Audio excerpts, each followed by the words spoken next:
السلام علیکم ورحمۃ اللہ وبرکاتہ.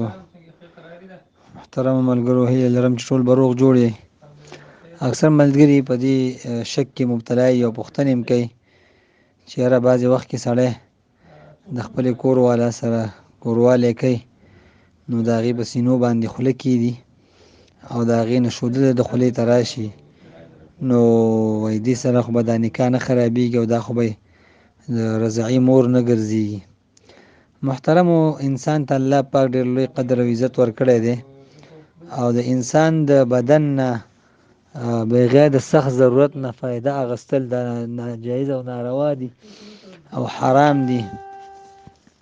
لہذا د خپلې زنانه شوده څکل هم حرام دي او تېرول یې حرام دي.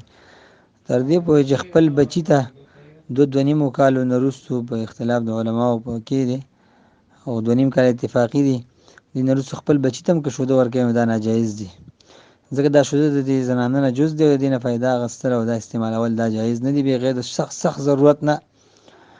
نو محترمو، دا رضاعت حرمت چې کوم ثابتېږي دا په دغې 2.5 کالو منځ کې ثابتېږي. یو ماشوم چې 2 کالو عمر لري او د یا د دې نه کم او د شوده وڅکل د یوې ښځې، نو دغه ښځه د ده رضعي مور ګرځي او د دې ښځې ټول اولاد زنانه جینکۍ دا په ده باندې حرامېږي.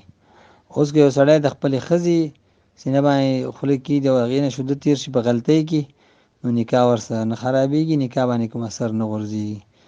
اخوکم فی الله ابوالحسن عتیق الله شیرزاد. السلام علیکم ورحمة الله وبرکاتہ.